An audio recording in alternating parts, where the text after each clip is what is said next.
Welcome, Emery, again. I'm encroaching on your time, but I thought I would definitely reach out to you for your honest, good, bad, and ugly, experiences at Ayurkula. And I thought, why not do it today? So just was wondering, like, what made you join the community, and if you could take it from here. Sure. I think I always enjoyed kind of connecting on Facebook, and even though we don't live in the same area, it was great to um, be a part of kind of, I guess, when you were first starting this community. And I was very interested in kind of the natural, I guess, remedies or attenuation that this community has, and looking through nutrition through the lens of like your whole body. And in the sense of when we were going through a lot of the workshops, it was engaging because I think coming from a kind of spiritual Native American background where we do also see plants as kind of medicine and see nature as kind of one in itself, and we're a part of it, we're not devoid of it. And I think that this community kind of echoes a lot of that, and I was able to kind of trust it and also learn a lot of new things. And kind of, I would say it's like a sketch between kind of ancient tradition and modern life, because you see kind of the things that have been working for hundreds, thousands of years kind of put into our daily lives. And then something you thought as simple as a bean is kind of powerful and transformative. And I think you provided that roadmap and kind of that background for me, and also provided a community and space for people to kind of come together and share ideas and to share kind of how they do it, because everyone does it differently, but Yes. they also kind of learn from each other. So In fact, I was about to get there because we've learned a bunch of things from you as well, and we look forward to learning more than a bunch of things. I mean, and I see that the care you take to put together the food on the table, the respect, because it requires, it's just not doing anything, and it's being very cognizant of what you source and putting it together methodically, and it shows the caring and love for it. And we've learned a bunch of things as well. I mean, I would absolutely want that journey to continue. Yeah. sure.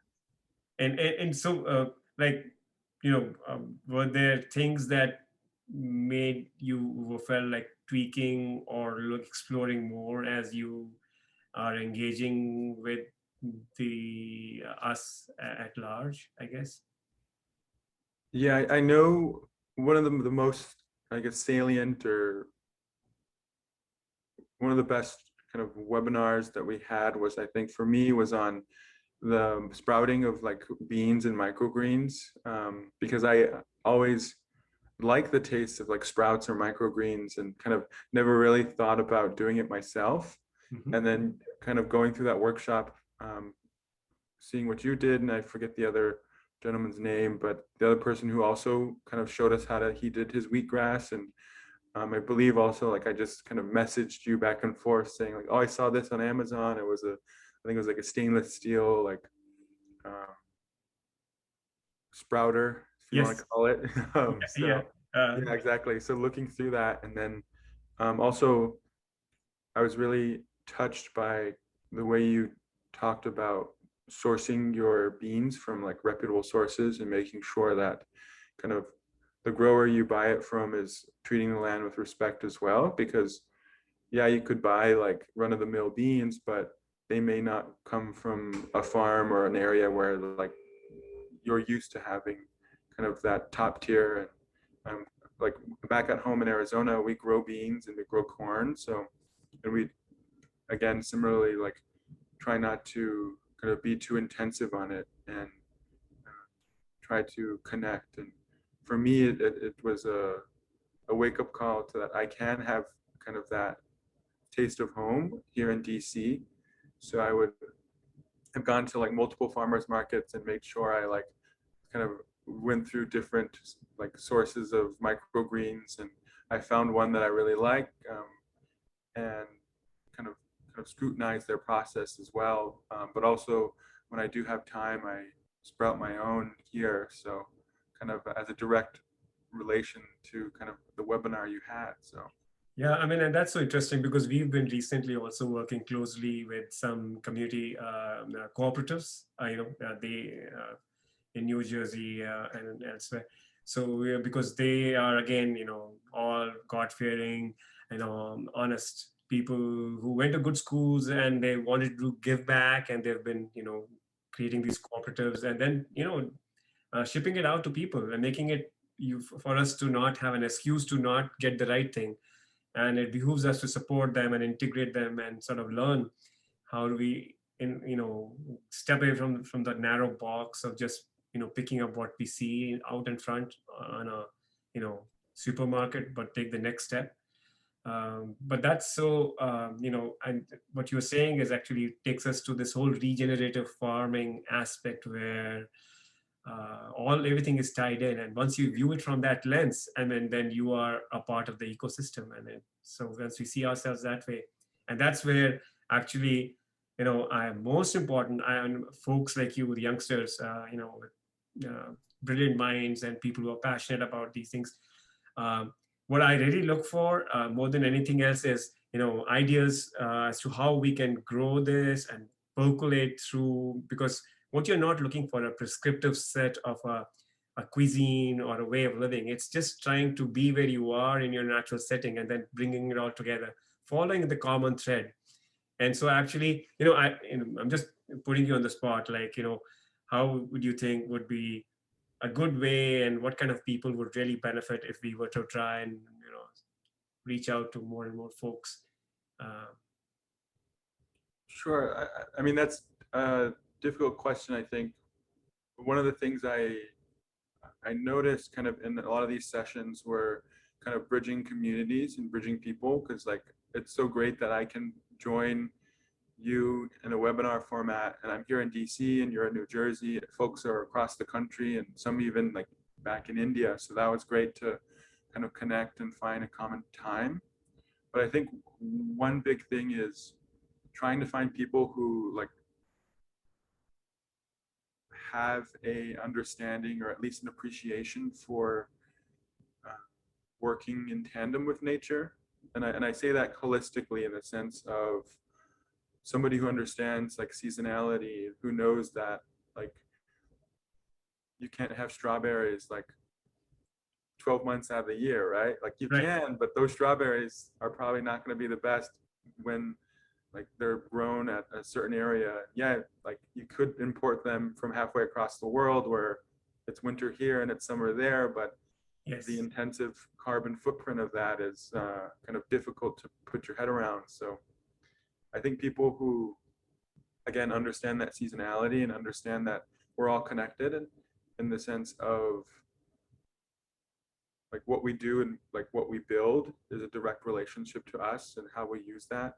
So I think people who are environmentally conscious would be a good kind of candidate, but also folks who have passion for kind of breaking down problems in society. So for example, like we talk about how like there's a big, um, they call it a food desert in Indian reservations, where they just have like processed foods and kind of things that are very cheap at the dollar store, and they have a long shelf life. But it's not really a desert, because a desert is a natural thing, right? The desert also has wonderful plants and animals and things that you can rely on.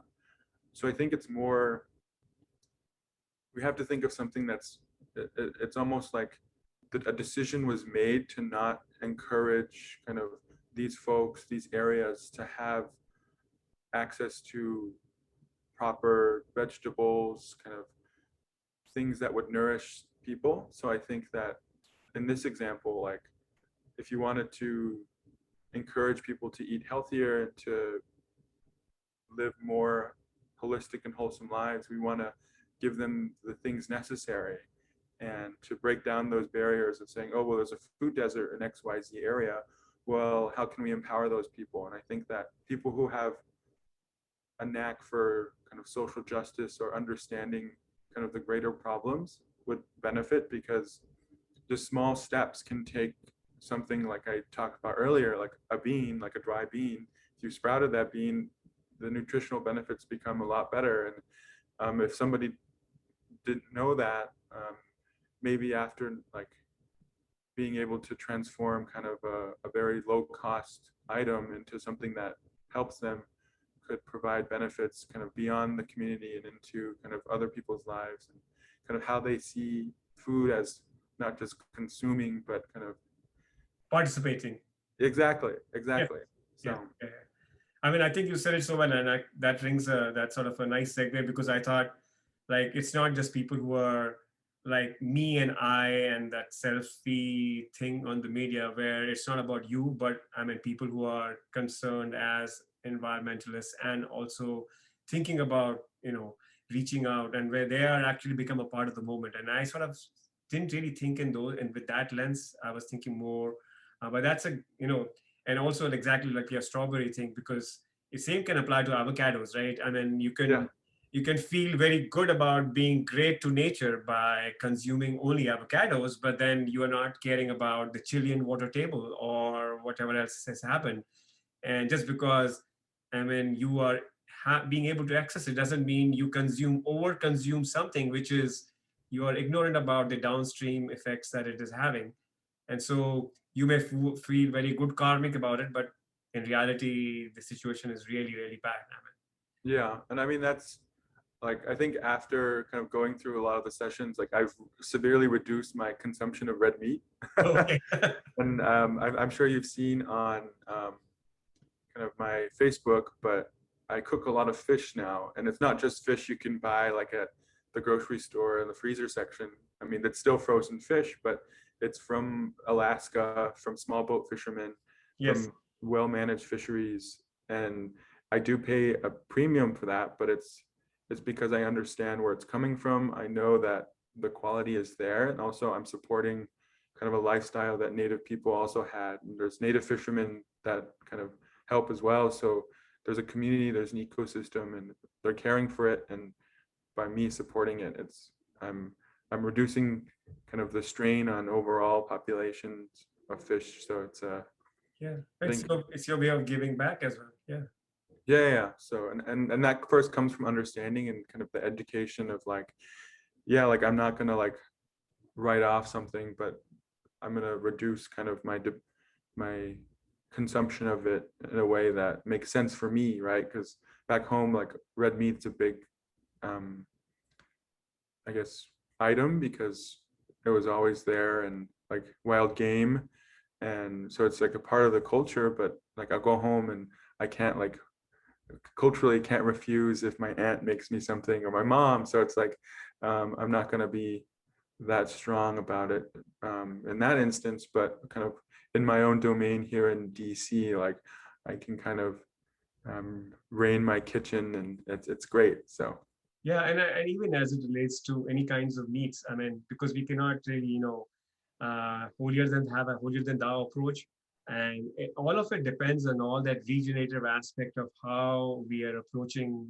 gaming and everything else also, because a lot of the food and the ecosystem is driven by where the person is living. Like somebody living in Iceland would have an entirely different mhm. optional thing. And once you, if you're not looking down, and rather than you know thinking through the process and working on it, like exactly like what you're doing, is an entirely different ball game. And I would love to reach out. I mean, obviously there are language barriers, but we would love to invite folks into the community who are, because it's like you said, it's more educational, and it's like sometimes it's the first step and there's the next small step, and you don't know where you're going with it, but at least you're in the right direction, and that's sort of important. Yeah, yeah, for sure. And I think what you're doing is great because, like I said, like before, I had an awareness of kind of the topics you were working on, but at the same time, I didn't have the tools to understand them. So it was kind of a bridge of like, yeah, I could read 20 books and probably have a fraction of kind of your knowledge or other people's collective knowledge, but kind of speaking and hearing it's a lot different than just reading because you hear it from somebody. And I think that kind of brings back kind of, I guess, the ancient communities, right? Where they just kind of like talked.